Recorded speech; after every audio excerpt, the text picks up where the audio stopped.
Yo, what's going on, snipers, and welcome back to our Colorado Avalanche franchise mode. So in last episode, I showed you guys the rosters for all the teams, and yeah, then we simulated a decent portion of the season all the way up till December the 23rd, and as you can see, we currently have an insane record, 27-5-3.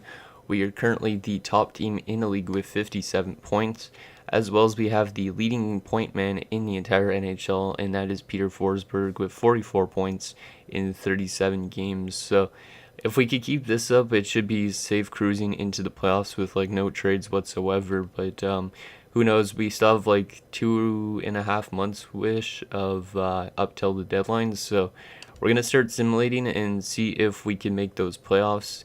If we're struggling by the deadline, I might cut the episode around there. If we are not, like if we're continuing to play really good, I might just finish the season already in this episode, and then we could go to the playoffs already for the next episode. So, anyways, let's get the rest of this December month done against Vancouver, Calgary, and Toronto. So, 3 Canadian teams.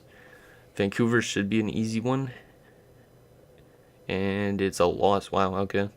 That's surprising because Vancouver's kind of in like rebuild state still. We beat Calgary 3-1, and Toronto we beat 4-0. So I was actually looking at the standings off like camera and whatnot, and Detroit is struggling to get into the playoffs. They also have like some big injuries, so Detroit might miss the playoffs this year. As you can see, they're 17, 16, and 4, so they're kind of hovering around just outside of the playoffs, so they might make it just barely. I'm hoping they miss the playoffs, obviously, because they're the team that knocked us out last year. So let's go 2 weeks and see if we can get some more wins here against LA, who I think was struggling, if I'm not mistaken. The SHL team's actually outperforming what I would expect. Like, I don't know if it's because they got good prospects or something, but they're playing way better than I expected. So we lost 2 with the Kings, but we beat the Swedes, which is good. Tampa Bay shouldn't be much of a problem. Yep, we beat them. Tampa Bay is another team that's actually making a comeback for the playoffs, so it's kind of cool to see teams just like flipping and flopping, like depending on the year. So we're getting offered Marty McSorley, who I don't really want, and a second and a third for Wisniewski, who's a starting goaltender prospect, and a third. No, thank you. I'm going to reject that. I don't need McSorley. I don't want somebody that takes a shit ton of penalty minutes and just fights people. Like, I honestly don't really like Marty McSorley as a player either, so even though he has been on a lot of cup-winning teams with the Oilers, I think. Okay, so let's go another strand of games. Nashville, that should be an easy win, guys. And we beat them. Good. If we would have lost to them, I would have been, like, really shocked. Jeff Norton, that's a decent top 6 defender, but we don't really need a top 6 defender. Like, I think our defensive core is pretty strong on its own. And all the way up to this Detroit game. Detroit's making a comeback. It looks like they might actually make the playoffs if they continue this, which really sucks.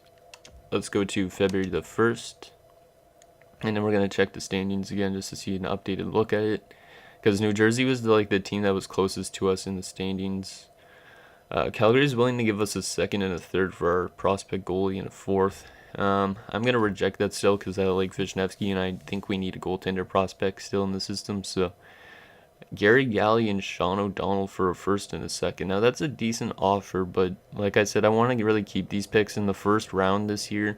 In the second round in the 2020 draft looks really deep for me. So I'm going to keep my picks, I think, this year.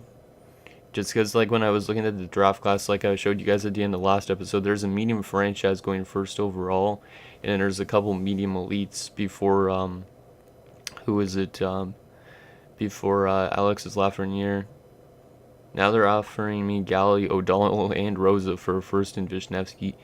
Now, Pavel Rosa is somebody that could be a good prospect kind of guy because he's, like, still kind of young, I think. But I don't see why I would want to make that trade. So we currently have 75 points, which is 20 points above the Super Swedes for first in our division, so that is great. Dallas leads the Central Division with 64 points. Boston and Buffalo are kind of tied in points. for first in the Atlantic, and New Jersey continuing to run with it in the Metropolitan. They have 68 points, so we're still first place in the entire league. And Peter Forsberg is still killing it, 64 points in 50 games. Yeah, why not slow down? I'm not going to do that. Let's just continue. We still have like this entire month before the deadline, so let's go all the way up to this Mighty Ducks game, see if we could get some wins in this 5-game strand against Chicago, Boston, Ottawa, Tampa Bay, and Pittsburgh. This might be the month where we get some losses, because you know how EA's Sim Engine works, where you get a lot of wins, they have to give you losses. So we get 2 losses and then a tie. Come on, boys, let's get some points. No, like I said, I don't really want to give up Wisniewski. Yes, he could be our future starting goaltender, because Patrick Waugh could retire any year, because he is getting old. And I don't think he'll play till like 38 or 40 or something. So Wisniewski for a second and a third. No thank you, Detroit. I don't really want to trade him to a rival like you guys. And we tie with Pittsburgh, and Harava is on waivers. Interesting. So Toronto's trying to send down Miroslav Harava. He's 38 years of age. He's a depth defender. He's not the greatest. I don't really need him. I'm not gonna claim him. We don't need him. Even though he is probably gonna retire this year, I would assume. Like, he could be just one of those guys you bring in for the cup and then he gets a cup. But I don't really want to do that. So Darren Archibald for a 6. No, I don't need Archibald. He's a real player. I don't want any real players in this franchise mode until we get to the later stages. Okay, let's go another week. See if we could beat the Mighty Ducks, the Buffalo Sabres, the Carolina Hurricanes, and the Nashville Predators. So it's a bit of a stronger stretch. We lose to the Mighty Ducks. Adrian Aucoin and Stu Grimson. I don't really need Stu Grimson, and Aucoin would be nice, like, for future-wise, because I think he's still kind of young, like maybe 26, but I'm not going to do that. Buffalo's playing good this year, and they look like they're going to make the playoffs, which is good, because they didn't last year. Lidman and Boumedienne, no thank you. I'm not going to make any trades, I don't think. Like, I don't really want to play with the chemistry of this team, because they seem to be playing good together. I don't really want to screw that up. There we go, we beat Carolina. We should be able to beat Nashville again, because they only got 18 wins this season. They're struggling a lot, and we beat them 5-2. Okay, let's go right to the deadline. We're also going to take a look at the entire league's trades and see what happened, like what we did last year, because I like to see kind of like the story behind trades and stuff like that, because then you could say, oh, so-and-so got traded to this team, and that pick ended up turning out to be this guy, so it's kind of a cool thing to keep track of. Okay, so now I don't really need Robert Cron. There's 2 more wins, though, against Edmonton, which is a good team, I think, this year, and the Swedes, the Mighty Ducks. Can we beat the Mighty Ducks? No, we don't. Damn, we're struggling with Anaheim this season, but then again, Anaheim is pretty good as well with Korea and Solani, and we beat Phoenix, so we're 42, 13, and 5, I think. I don't know if that last number even matters yet, doesn't I don't think. So we're 42, 13, and 5 here at the deadline. 75 points already for Peter Forsberg. Yeah, this is a really good season for him. In comparison to the entire league, we're 6 points above the New Jersey Devils for first. And then St. Louis is the next closest team with 80 points. Yeah, Sweden's playing way better than I expected, and Edmonton's actually out of a playoff spot currently, so they kind of dropped off a bit because they were closer to the top before. Let's quickly save this, and then we're actually gonna advance one day, and then we're gonna take a look at the trades that the teams make, because I am not making a trade. I don't feel like it's necessary. Yeah, I don't think it's necessary. Let's advance a day past this deadline. There we go. Now let's take a look and see if there was any big blockbuster trades that went down. So player pick and trade, let's go all the way to the bottom of the trades. There is a lot of them to go through. So Donald Adet has been sent to the New York Islanders for a first and a third. So LA is getting back some picks, which makes sense because they're in a rebuild kind of state anyways. The SHL team acquired 2 first-round picks, so I don't know why they're trading for first-round picks when they're in a playoff spot. But anyways, they give up Pelle Eklund, Dick Turnstrom, and a 5th. Okay. So they're giving up their playoff chance maybe for 2 firsts, which is kind of weird. The Rangers acquired Ty Dellandrea, who's one of the only players that are still in this game, and a second-round pick from the Dallas Stars in exchange for Travis Green, a third, and a fourth. So Dallas looks to be loading up on assets for a playoff run again, like they did last year when they acquired Nicholas Wallin. Washington has acquired Brad May from the Vancouver Canucks for a second and a third. So Brad May, maybe Washington's in a playoff spot, so they're acquiring a playoff player. And then Vancouver's kind of still rebuilding, so makes sense. The SHL team acquired a second and a fifth from the German team for Andreas Lilia, so Andreas Lilia is switching to a different team this year as well, so I don't know why Sweden's getting rid of their players, unless they think that they're going to miss the playoffs still. Tampa Bay has acquired a first-round pick from the Buffalo Sabres. So again, Tampa Bay kind of I think they might be out of the playoffs now, so they're trying to like rebuild a bit. And they trade Matthias Nordstrom, who actually went there in a different trade during the regular season that I didn't mention. But anyways, Tampa Bay acquired Nordstrom, and then I guess they flipped him again with a second-round pick for a first. So, okay, interesting. The Czech Republic team has acquired a first and a second from Chicago for David Viborny. Nice pickup for Chicago. But that sucks that the Czechs let him go, because like David Viborny's been a pretty underrated player for the most part in this series. Vancouver has acquired 2 second-round picks from the Sharks for Bill McCult, Peter Zezel, and a third.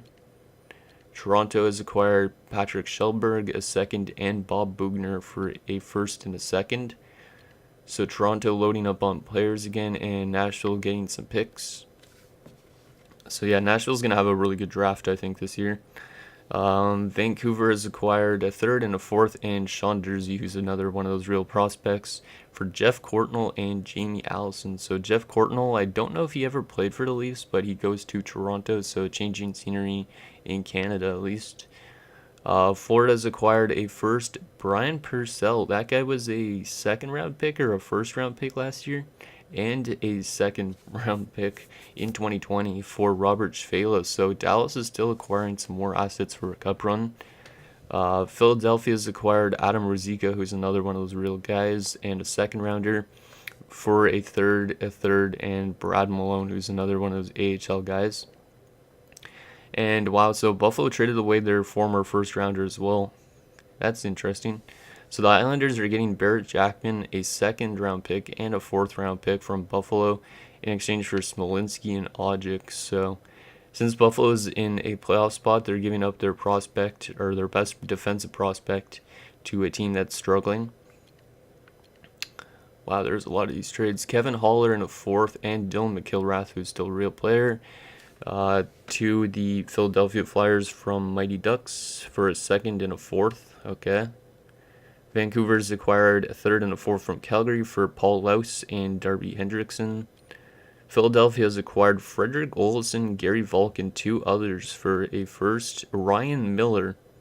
Ryan Miller's actually going to Anaheim. That's actually kind of funny because that's where he's now. But yeah, Ryan Miller was another one of those draft picks that the Flyers took, and he was actually growing already. And a second for all those players. Wow. Good pickup for the Mighty Ducks in case Jaguar leaves. Or not Jaguar. I didn't make Jaguar. I mean Guy Hebert, if Guy Hebert retires and stuff like that. Washington has acquired Nolan Foote, a second and a third, for Calle Johansson and a third. And in the final trade, New Jersey has acquired Radek Dvorak and Scott Mellanby from Florida in exchange for 2 firsts. So New Jersey's loading up also for a playoff run, so maybe I should have loaded up for a playoff run, but whatever. And a lot of teams are signing some random free agent guys, looks like. Any waiver claims? Huh. Oh, what the heck? Wait. Let me go back to the trades. As Bob Bugner was traded from Nashville to Toronto. Yeah, Toronto got Bob Bugner from Nashville on the 15th. Then Toronto put him on waivers, I guess, and Nashville claimed him. So he's back in Nashville, I guess, again. Okay, that's interesting. And there we go. So that is the deadline in 2020. Pretty good trade deadline, looks like, for the most part. Let's get the rest of the season simmed, and then we'll take a look at who we're facing in the playoffs, the draft class, all that sort of stuff, and the player stats, even though this episode might be going long. So let's go all the way till the end of March. Hopefully we could string together some W's. So we tied with Dallas, and then we get 2 straight wins. Good job, boys. And that's not good, but at least it's not long term. Patrick Roy has been injured. At least we kept up Spencer Martin as depth. So even though the AHL's taken a hit because of that. Oh my god, why are my best players getting injured right in this last month almost? Joe Sakic goes down with a sprained ankle, so I guess I'll just put Sean Poden in. Because at this pace we're making the playoffs no matter who's in the lineup, so... goaltending, Patrick Roy back in for Spencer Martin. Robbie Tallis, though, has been actually a pretty fantastic goaltender for the most part. I don't know if it's because of our defensive core or what. So Joe Sakic's still out for a bit. Okay. Game against the Flames. Yeah, we're just getting tons of points. We're almost at 50 wins, which is really good. Barely any ties, and only 15 losses. Well, it's actually piling up now. There's a nice shutout win over the Mighty Ducks, and Joe Sakic is back. That's good, because I don't really want to play Sean Poden on the first line for playoffs and stuff. Because Sean Poden's kind of more of a depth kind of bottom 6 guy, so... Game against the Edmonton Oilers. We lose to them. But we beat the Sweden Super Swedes, and we got 3 more games. Edmonton, San Jose, and Vancouver. Can we get wins in any of them? Oh man, Aaron Miller has been injured till April the 12th. That's not actually that long, though. You might miss a couple playoff games. So, but we managed to win 2 of the last 3 games, and we finished the season 53, 19, and 6. So, a very good season. And I think we might have won the President's Trophy. Yeah, we won the President's Trophy this year, so that's actually really nice. Good job, team. I guess our free agent signings did help out. We're going to have to take a look at the player stats and see if they actually did help out. I'm assuming Steve Sullivan had a good year, though. It could have been mostly the top line, too. Who knows? Okay, so Peter Forsberg, 89 points in 82 games, plus 43 Gs. And then he had 79 penalty minutes, which kind of makes sense because there is a couple of seasons in his earlier career that he was kind of physical as well, because he does have a little bit of weight to him. Joe Sakic, 78 points in 74 games, so he was also over point per game, but he did miss the last 8 games of the season with an injury, technically. Fleury, 72 points in 82 games. Sullivan, 60 points, only 18 goals, but he picked up 42 helpers, so that's really good. Deadmarsh, 46 points. Hayduk, 41. Drury, 40. Ozolinsh, 31. Pelton had 30, so also a pretty good signing there. Donovan, 25. Same with Lemieux. 23 for Mike Watt. Stefan Yell as well, 23. Aaron Miller, 18. Adam Foote, 17, which is kind of a downgrade from last season. Sylvain Lefebvre, 14. Greg DeVries, 8. Sean Poden had 7 points in 11 games because he was put on that top line where Sakic was, so he actually produced. John Clem, 7 points in 82 games, and no points for Brian Muir in his 4 games. Goaltending-wise, Patrick Roy went 38, 16, and 1, 8 shutouts, a 930 save percentage, and a 1.97 goals against average. Fantastic season for Patrick Roy. It might be one of his last seasons as well. Robbie Tallis, 15, 16, or not 15, 16, but 15, 6, and 3, 3 shouts, a 939 save percentage, and a 1.87 goals against average. And Spencer Martin, even 2 and 1 with 1 shutout, a 984 save percentage, and a 0.46 goals against average. So our team was very good defensively, and only 1 assist for Patrick Roy this season. Okay, let's see how that stacks up against the rest of the league. Who led the league in points and goals? And I think that's all I'll check. So yeah, Peter Forsberg's winning an award this year, which is great. He led the league in points. And looks like, yeah, Joe Sakic's going to take home an award this year as well. So Hopefully we can get some more hardware into this organization as time goes on. As for goaltenders, Martin Brodeur might, yeah, I think Brodeur, because he's got 15 shutouts this season. So yeah, I think Brodeur wins this though. Just because his goals against is better, his save percentage is better, and he's got 15 shutouts. So yeah, there we go. Okay, now let's take a look at the standings stuff. Even though we know, even though we know that we actually finished first, let's take a look at how our power play and all that stuff did. So first in the entire league by 7 points, pretty good. Goals for per game, we were the second best offensive team, just slightly behind the Dallas Stars by 1 goal.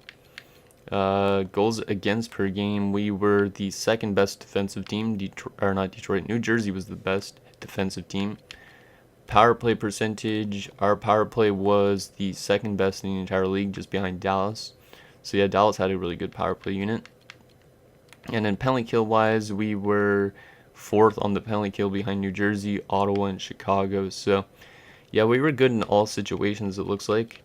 We had 4 shorthanded goals. We were 27-10-3 and 1. Well, 27-10-3 on home ice, 26-9-3 on the road, and 5-5 in our last 10.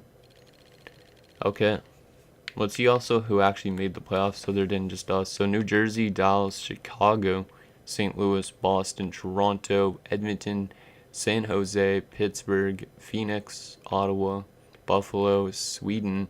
So Sweden making the playoffs, that's actually cool. Can't wait to see how they do. Philadelphia also making the playoffs, Washington making the playoffs, Montreal missing, Detroit missed. Wow, that is an actual shocker. After, in real life, obviously they made the playoffs so many times, but this year they're not making the playoffs. After winning 3 straight Stanley Cups and last year winning the Stanley Cup.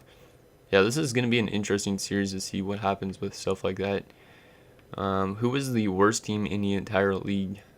The New York Islanders. They finished 2 points below the Finland Finest. So these are the teams that have a potential chance of getting Frank Walzer, who is that medium franchise guy at the draft. So I don't know who's going to get it. Hopefully it's somebody that deserves them. It would have been better if Germany would have finished near the bottom and then they would have got the best German player. But unfortunately, that is not probably going to happen. Okay, so let's take a look at that draft class again. And then we'll see who we're against in the first round of the playoffs. Because I want to see how these guys got scouted. So, yeah, there's the medium franchise, Frank Walzer, who had 27 points in 46 games in the SHL. He's 18 years old now. There's also Ross Houston. Holy crap, this guy looks good too.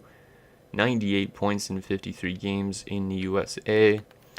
Ali Oshie, who's a Austrian player, 10 points in 45 games in the NLA. Yeah, this is a very good draft, it looks like. A lot of top 6 forwards as well, maybe some late round medium elites. Yeah, this should be a good draft. Okay. Now let's take a look at who we are going to be facing in that first round of the playoffs. Please be somebody that we could actually beat. Actually, also after we check this, I want to quickly check how Ralph Culp did in his first season in the AHL. So we're going to be taking on the SHL team. Okay. So we know that they're probably going to be a weak team unless they made a lot of trade acquisitions, which they traded away a lot of their bigger players, I think, at the deadline. So they might not be that good. Yeah, we should be able to beat them. So they got Kelly Butchberger, who's kind of dropping off, with Espen Knudsen and Mikkel Samuelsson, Seher Svartvedet, Tor Vikingstad, and Rene Corbet. Third line, Jimmy Olvestad, Samuel Paulson, and Christian Berglund. And then fourth line, Andreas Salomonson, Michael Holmquist, and Andreas Carlson. Defensively, they have František Kaberle and Nicholas Havlid, Jason Strudwick and Henrik Tillinger, and then Zach Leslie and Zach Whitecloud. Damn, yeah, their defense is weak as crap. Like, having a 70 and a 69 on your top 6. Yeah, we should be able to beat them unless they're a cheese team. Johan Hedberg might be the reason why they made the playoffs. As you can see, he's an 89 overall because of statistical growth, I think. Yeah, he had a really good season this year. 7 shutouts, a 935 save percentage, and a 2.09 goals against average. So, yeah, he's their key piece. And then Holmquist is the backup goaltender. Scratched wise, they have Nicholas Nordgren only. So, overall wise, we definitely have the upper hand in terms of every single situation. So, I think we should be able to do this. But hopefully, the Sweden Super Swedes don't turn out to be a cheese team. Okay, so final thing, like I said, I want to just quickly check Ralph Culp's player stats, because I did not do that. And then that'll be it for this episode. So let's take a look at the progress reports. I don't know if I could check the player stats from here. So let's go by modified. So Ralph Culp up to a 65 overall.